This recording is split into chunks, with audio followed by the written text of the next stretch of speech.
ஆப்கி அதாலத்தில் டெல்லி முதலமைச்சர் ரேகா குப்தா மீது உள்ள குற்றச்சாட்டு.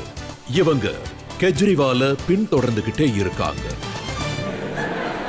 இப்ப பாருங்க மேம், சுத்தி வளைச்சு விஷயம் அங்கேயே வந்து நிக்குது. அவங்க என்ன சொல்றாங்கன்னா, 25 வருஷமா என்ன திட்டிக்கிட்டே பிஜேபி பவருக்கு வந்திருக்கு, இப்பவாவது எனக்கு கருணை காட்டுங்க, இப்பவாவது என்ன விட்டுருங்க, திட்டுறத நிறுத்துங்கன்னு சொல்றாரு. நான் பின்தொடர்த்தலையே. டெல்லியோட கேஜ்ரிவால டெல்லி தேடிக்கிட்டு இருக்கு, தீஹார் ஜெயில் கூட தேடிக்கிட்டு இருக்கு.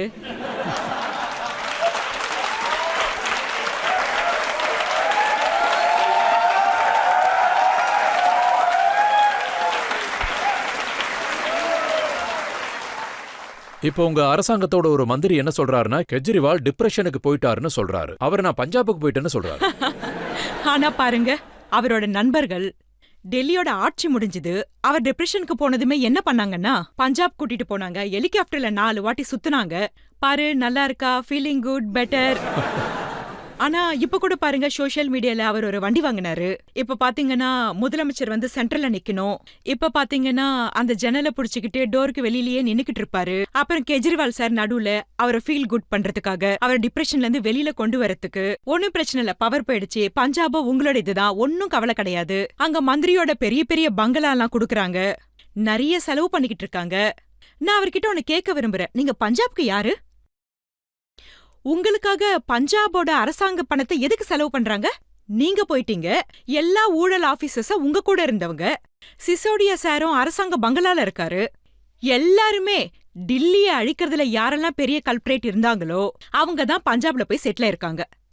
இன்னைக்கு பஞ்சாப் அவங்க கிட்ட கேள்வி கேக்குது. நீங்க அவரை செக் பண்ண பஞ்சாப் வரைக்கும் போயிட்டீங்க. நான் கூட்டிட்டு வர போனேன், நான் அவரை கூட்டிட்டு வரதான் போனேன். டெல்லியில அவர் எவ்வளவோ விட்டுட்டு போயிருக்காரு. டெய்லி ரிப்போர்ட்ஸ் ஓபன் பண்ணிட்டு தான் இருக்கோம். டெய்லி அவரை கூப்பிட வேண்டியதா இருக்கு. சோ நீங்க இங்கேயே இருங்க. பவர் மேல அவ்வளவு மோகம் என்ன? அது கைவிட்டு போனதுமே நீங்க கிளம்பிட்டீங்க. சோ அப்போ பஞ்சாபோட ரத்தத்தை உரிதான் அவர் அங்க போனாருன்னு சொல்ல வரீங்களா? அதென்ன பண்ணிட்டு இருக்காங்க. இன்னைக்கு பஞ்சாப் பாத்தீங்கன்னா ஃபினான்ஷியல் டிப்ரிஷியேட்ல தான் இருக்கு. இன்னைக்கு அங்க இருக்கிற எல்லா டெவலப்மெண்ட்டுமே ஸ்டாப் ஆயிடுச்சு. இன்னைக்கும் பஞ்சாப் எந்த அளவுக்கு போதைக்கு அடிமையா இருக்குன்னா, இன்னைக்கு அவங்க பஞ்சாப்காக கொடுத்த வாக்குறுதிகள்ல ஒன்னு கூட நிறைவேற்றல. அப்புறம் சூப்பர் சிஎம்மா மாறி அங்க இருக்கிற மக்களை வேலை செய்ய விடாம தடுக்கிறது, இதெல்லாம் பஞ்சாப்க்கு நல்லதில்ல.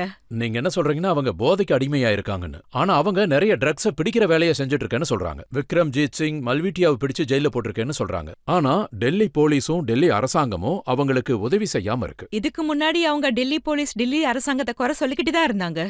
போலீஸ் எங்களுக்கு கொடுங்க, எங்களுக்கு இது செய்யுங்க அப்படின்னு சொல்லிக்கிட்டே தான் இருந்தாங்க. அவங்க என்ன பண்ணணும், என்ன பண்ணக்கூடாதுன்னு இது அவங்களுக்கு அரசாங்கம் தான் முடிவு பண்ணணும். வேலை செய்யற அரசாங்கம் இல்ல, பணம் வாங்குற அரசாங்கம். யாரு பணத்தை கொடுத்தாலும் வேலை நடக்கும். பணம் கொடுக்கலன்னா அவங்க பணம் விட மாட்டேன்றாங்கன்னு சொல்லிடுவாங்க. சோ இது எல்லாமே கட்டு கதைங்க தான். எல்லா சதித்திட்டங்களையும் அவங்க போடுவாங்க, அத பிளாட் பண்ணி ஒரு கதையை உருவாக்குவாங்க, அப்புறம் மக்களுக்கு எதில பிரசன்ட் பண்ணுவாங்க. அப்போ பஞ்சாப்லயும் அவங்கள நிம்மதியா இருக்க விட மாட்டீங்க. நாட்டு மக்கள் சந்தோஷமா இருக்கணும். அதனால கெஜ்ரிவால் சார செக் பண்ணிக்கிட்டே இருக்கணும் அவர் எங்க இருக்காருன்னு. பப்ளிக்ல இருந்து ஒரு கேள்வி. கெஜ்ரிவால் அவர்கள் அப்புறம் ரேகா குப்தா நடுவுல என்ன வித்தியாசம்? வித்தியாசம் தெளிவா இருக்கு. அவரு செஞ்சிட்டு இருந்தது என்னைக்கும் மக்களை சந்திக்கல. இன்னைக்கு பாத்தீங்கன்னா டெல்லிக்கு 24x7 எந்த நேரத்திலையும் சந்திக்கக்கூடிய முதலமைச்சர் இருக்காங்க.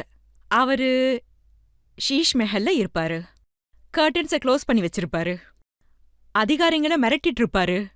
இன்னைக்கு அதிகாரிங்களை நண்பர்களை வச்சுக்கிட்டு அவங்க சொல்றத கேட்டு மக்களோட நண்பரா இருந்து அவங்களுக்காக வேலை செய்யறதுதான் இந்த வித்தியாசம்.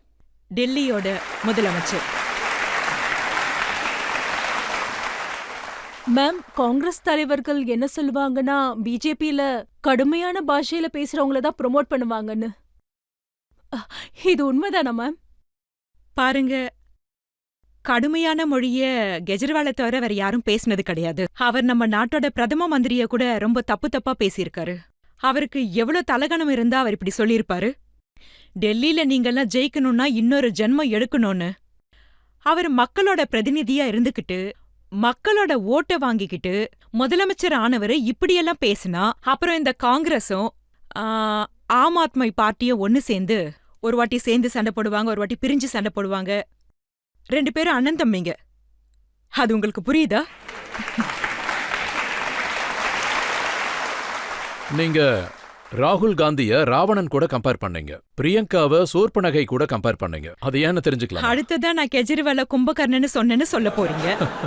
அவர் ஒரு 6 மாசம் இங்க இருப்பாரு, அப்புறம் பறந்துருவாரு, திருப்பி ஒரு 6 மாசம் அங்க போவாரு, வேற ஏதாவது ராஜ்யத்துல தூங்கிடுவாரு.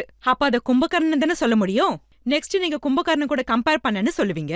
வேற எப்படி சார் சொல்ல முடியும்? நம்ம கிட்ட இந்த மாதிரி ஒரு சிஸ்டம் யார் கூடயாவது கம்பேர் பண்ணா மக்களுக்கு என்னன்னு புரியும், என்ன நடந்துட்டு இருக்குன்னு. அவங்க நாட்டுக்கு தப்பு பண்றாங்க, இந்த சமுதாயத்துக்கு தப்பு பண்றாங்க. அப்ப ராவணன் மாதிரி தானே. அப்புறம் இந்த மாதிரி ஒருத்தர் திடீர்னு காணாம போயிடுவாரு, அப்புறம் திடீர்னு வந்து அவர் இஷ்டத்துக்கு சொல்லுவாரு, என்னால டில்லியை விட முடியாதுன்னு. அப்ப அவர் கும்பகர்ணன் தானே. உங்களுக்கு எவ்வளவு வேலை இருந்தாலும் எல்லாரையும் கண்காணிச்சிட்டு இருக்கீங்க. இப்ப பாத்தீங்கன்னா டில்லியோட மக்கள் டில்லியோட கேர் டேக்கிங்க என் கையில ஒப்படைச்சிருக்காங்கன்னா நான் கண்காணிச்சு தானே ஆகணும், அதுக்கான வேலையும் செஞ்சுதானே ஆகணும், அதுக்கான டைமும் எடுத்துக்கணும். சோ ஒரு சேவகனுக்கு இதான் வேலை. ஒரு சேவகனோட வேலை வீட்டை பாதுகாப்பா வச்சிருக்கிறது தானே. அப்புறம் அங்க இருக்கிற மக்களுக்கு முழு மனசோட சேவை செய்யணும். நீங்க படங்கள் பாப்பீங்களா? அப்படி பாத்தீங்கன்னா உங்களுக்கு பிடிச்ச ஆக்டர் யாரு? அப்புறம் உங்களுக்கு பிடிச்ச ஒரு பாட்டு?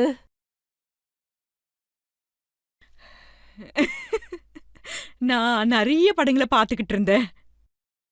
நான் எவ்வளோ படங்களை பாத்திருக்கேன்னா, விசிஆர் இருக்கும்ல, எத்தனை பேர் விசிஆரை பாத்திருக்கீங்க? நீங்க விசிஆர வாடகைக்கு எடுத்துட்டு வருவீங்கல்ல? ஒரு ராத்திரிக்கு 3 படங்கள். நான் 3 படம் பாப்பேன். ஒரு சில வாட்டி 4வது படமும் வச்சிருப்பேன். கடகடன்னு ஃபார்வர்ட் பண்ணி அடுத்த படமும் பாத்துருவேன். ஆமா, ஆனா அந்த காலம் போயிடுச்சு. இப்ப மெதுவா சமூகத்தோட இணைய வேண்டியதா போச்சு. ஆனா இன்னைக்கும் எனக்கு மூவி பாக்குறது பிடிக்கும்.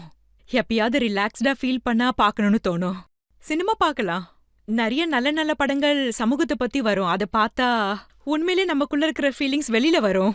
இப்ப கேசர் படத்தை பார்த்தேன், ரொம்ப சந்தோஷமா இருந்தது. 3 Idiots எனக்கு ரொம்ப நல்ல பிக்சரா தோணுச்சு. அந்த மாதிரி இன்னும் சொல்ல போனா நிறைய மூவிஸ் இருக்கு. அது பார்த்ததுக்கு அப்புறம் எப்படி இருக்கும்னா, நம்ம மைண்ட் ரெஃப்ரெஷ் ஆயிடும்.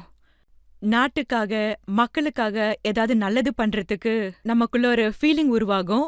அந்த ஃபீலிங் இன்னுமே ரொம்ப ஸ்ட்ராங் ஆகும்.